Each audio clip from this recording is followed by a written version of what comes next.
Salve Maria Santíssima, tudo bem? Segundo, boa noite. Hoje a gente entra na disciplina do mês de maio, tá bom? É uma coisa que eu gosto muito de trabalhar, eu acho que faz parte de mim.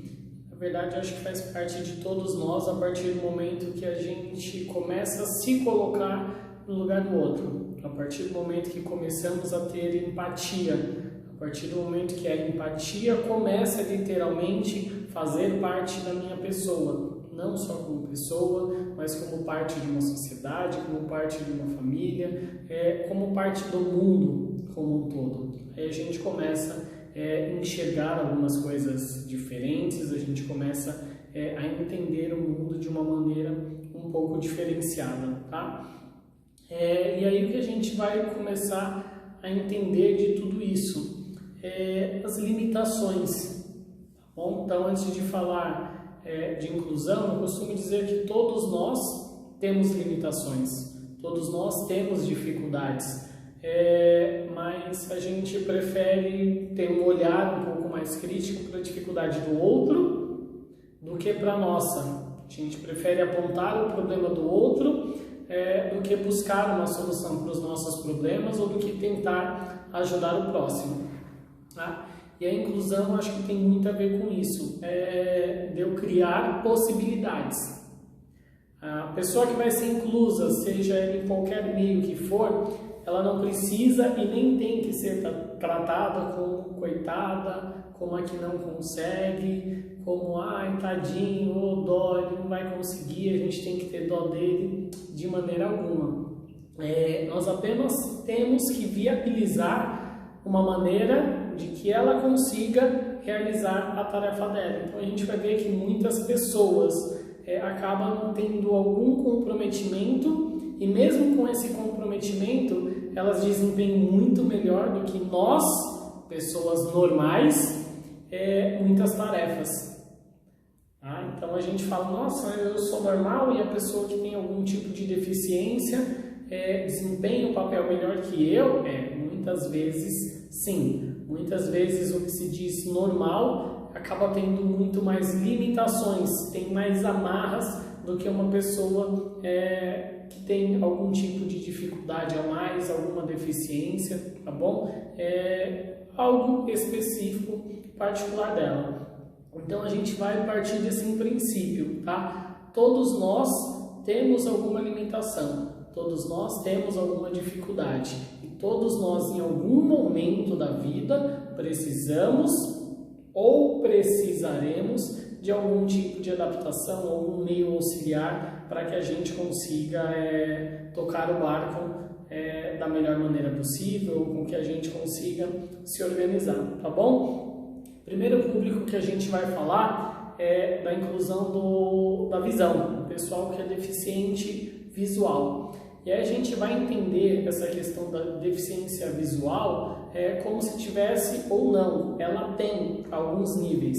Então uma pessoa que usa óculos, ela já é portadora de uma deficiência, ok? Ela pode não ser dependente de alguma outra coisa, de alguma outra pessoa, mas ela já é portadora de uma deficiência. Não é de uma maneira severa, de uma maneira grave, mas a pessoa que precisa de algum recurso, algum objeto, alguma coisa para desempenhar melhor as suas funções do dia a dia, ela já é uma pessoa que tem uma dificuldade, que tem uma deficiência, que precisa de um apoio. Então a gente vê na sociedade, é muito comum eu encontrar pessoas, ok?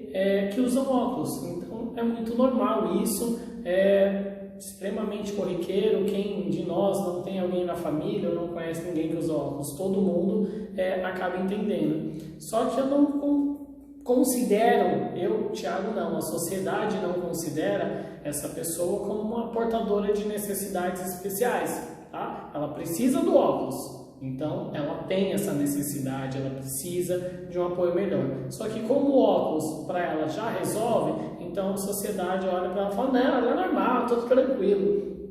E a gente, quando falar de todas as inclusões que a gente vai falar, todos os públicos, eu preciso que vocês enxerguem dois fatores, tá? o fator genético, tudo bem?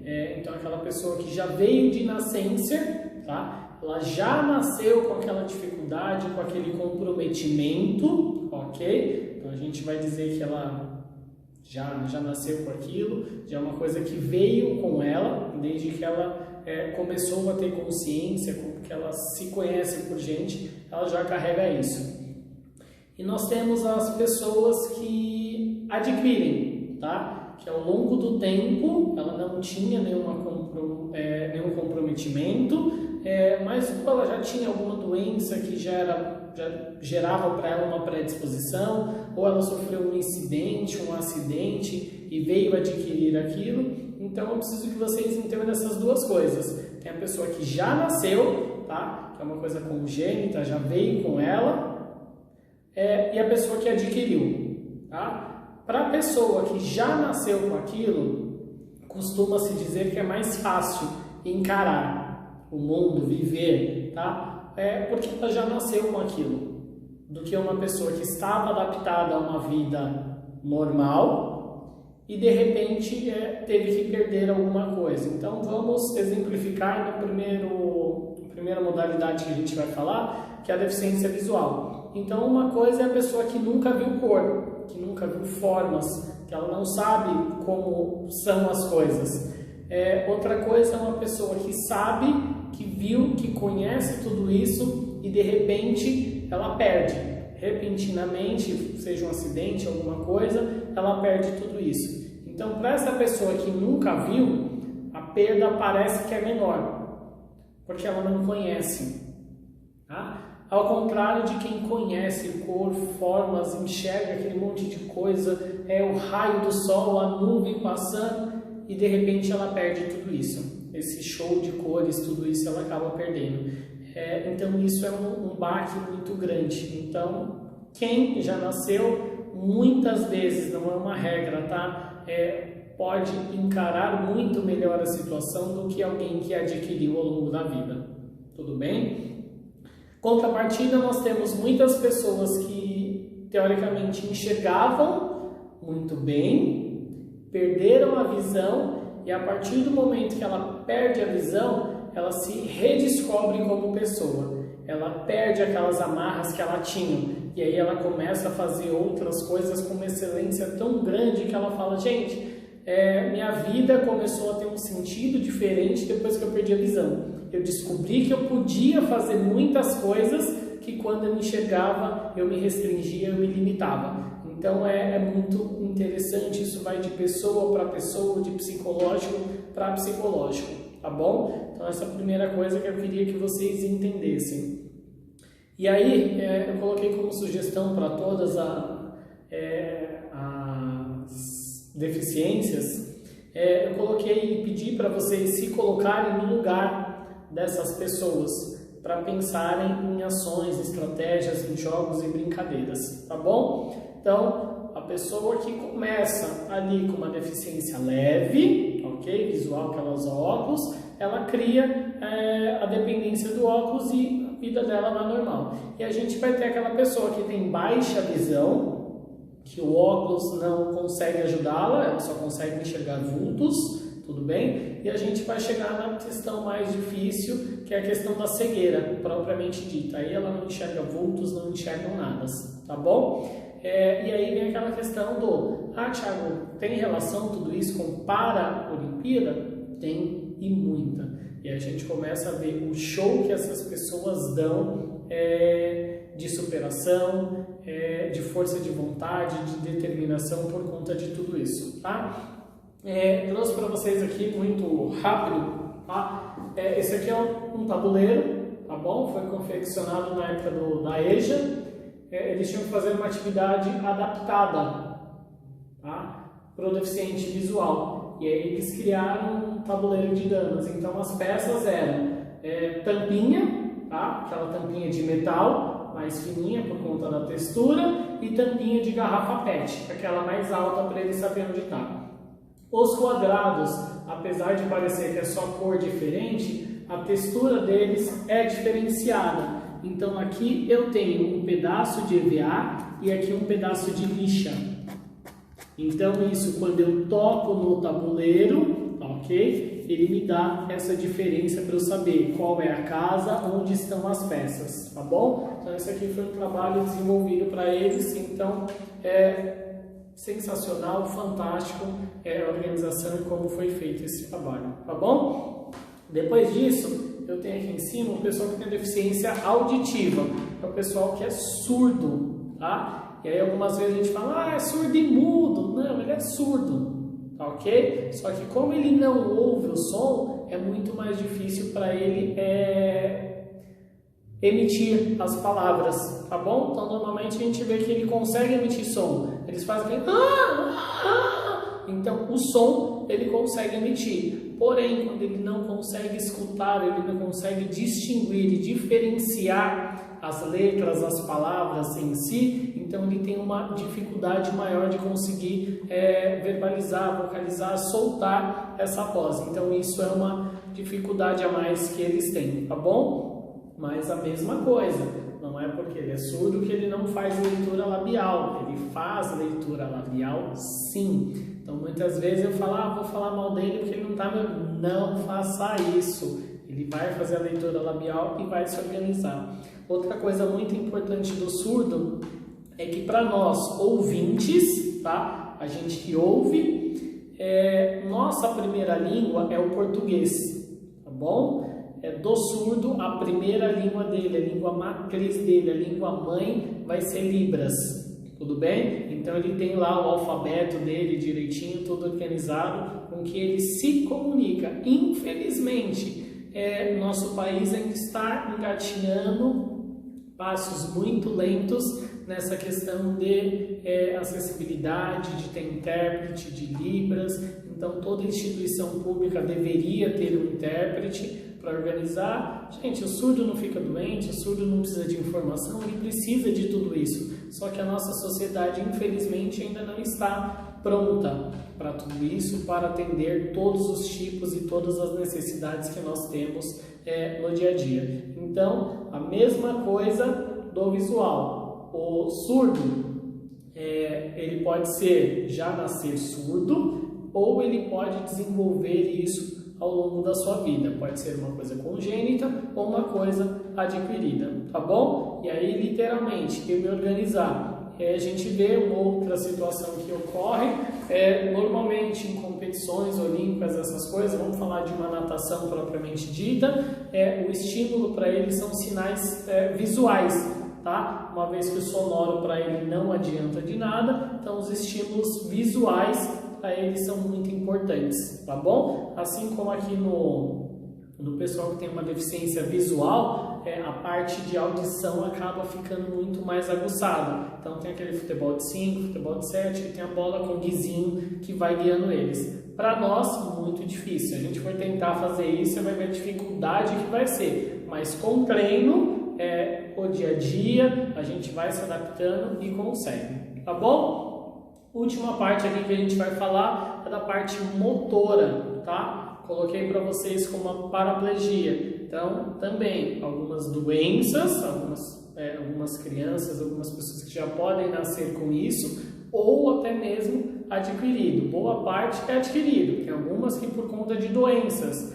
Hoje já tem diversas vacinas, mas antigamente não era muito assim, tá? Então não tinha vacina para tudo. Então algumas crianças acabavam sendo contaminadas ou acabavam sendo acometidas, tá? Com algumas doenças que podiam gerar sequelas motoras, tá bom? E aí a gente vê diversos desses fatores, diversos atletas que acabam vindo com essa situação. E outras, incidentes, ou melhor, acidentes propriamente dito. Principalmente desse motor aí, paraplegia, perda de pernas ou então esmagamento, grande parte aí são decorrentes de arma de fogo ou acidente com carros ou motos, tá bom?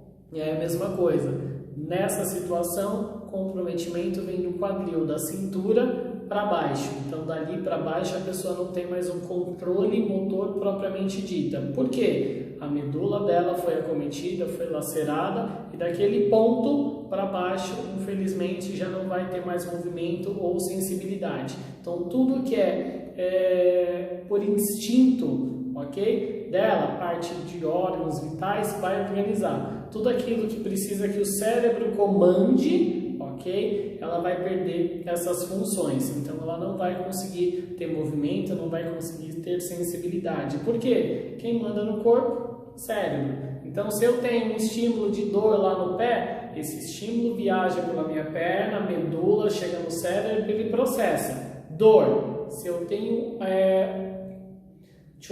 um bloqueio nesse canal de comunicação, a informação não chega no cérebro. Se não chega lá no cérebro, infelizmente eu não tenho ações, reflexos, sensibilidade ou qualquer coisa do gênero, tá bom? Então, a gente vai ver nessa questão de visão, audição, na parte motora que não tem a parte da locomoção, tá bom? E aí, normalmente, esse pessoal aqui vai ser dependente de meios auxiliares, órtese, prótese, cadeira de roda, alguma coisa do gênero, para ele conseguir ter um mínimo de independência possível.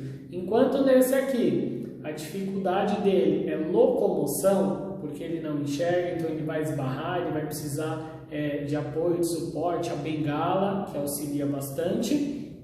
Esse aqui, a questão dele vai ser auditiva, então o som muito mais fácil para ele se locomover. Buzina do carro, ele vai conseguir? Não, ele não vai conseguir ouvir a buzina do carro, mas ele tem a visão, tem a locomoção preservada, então isso vai ser muito mais tranquilo. E em outra situação eu tenho esse aqui, que aí para ele vai ser muito difícil a locomoção na cidade. Guia, acessibilidade, ônibus que é alto, as rampas de acesso que não tem, locais públicos que só tem entrada por escadas, degraus. Então, cada uma dessas deficiências vão ter as suas particularidades. E nós, quanto normais, quanto uma sociedade, a gente precisa entender as limitações de todas as pessoas, essas dificuldades, para que a gente consiga desenvolver. Qual que era o objetivo de tudo isso? Eu conhecer um pouquinho de cada uma, tá? Dessas deficiências. A partir daí, se vocês estivessem dispostos a vivenciarem isso, Tiago, eu quero descrever algo para o deficiente visual. Faça uma experiência antes, vendem os olhos de vocês e tentem cumprir algumas tarefas básicas, tá? Do dia a dia, dentro da casa de vocês. Vou escovar os dentes de manhã, vou procurar meu chinelo de olhos vendados, vou tentar me organizar. Vocês vão ver o quanto vocês vão esbarrar nas coisas, o quanto difícil vai ser e literalmente o quanto organizado vocês têm que ser. Porque se você chegar e não colocar a chave sempre no mesmo lugar, pra gente que enxerga muito bem, a gente vive perdendo. Imagine se o deficiente visual não for extremamente organizado e colocar tudo no seu devido local. Como ele vai achar depois? Vai ser muito difícil. Então, vivencie isso para se organizar. Mesma coisa com o deficiente auditivo. Tá? Tentem se comunicar com alguém, tampado, tá? Coloca um fonezinho, 2, 3, mas de modo com que você não ouça literalmente nada, para você ver quão difícil o quão difícil é fazer leitura labial. Aí sim, a mesma coisa com a parte motora, tá? Tente se locomover sem utilizar as pernas, arrasta ali utilizando o braço, tudo bem? Tem uma cadeira de roda, senta lá na cadeira de roda, anda em casa, verifique essas dificuldades. Só aí, vivenciando e sentindo na pele as dificuldades deles, a gente vai conseguir ter uma cabeça um pouco mais diferenciada. A gente vai conseguir entender o quanto eles são especiais, mas não é especiais naquele sentido de tadinho, coitado, o quanto eles se superam dia após dia, com todas as dificuldades, o quanto eles conseguem vencer, beleza? Isso também é atividade física, só que agora a gente está falando de atividade física adaptada, nós estamos falando de inclusão. E aí a gente vai ver lá nas modalidades, quando vocês descreverem jogos e brincadeiras, pode procurar lá, Olimpíadas, Paralimpíadas, jogos inclusivos, então vocês vão conseguir organizar o quão vasto isso é. E aí quando a gente vê e fala, gente, tem muito atleta aí paralímpico que dá um baile em todos nós, tá bom? Beleza? Obrigado, abraços, se cuidem, até a próxima.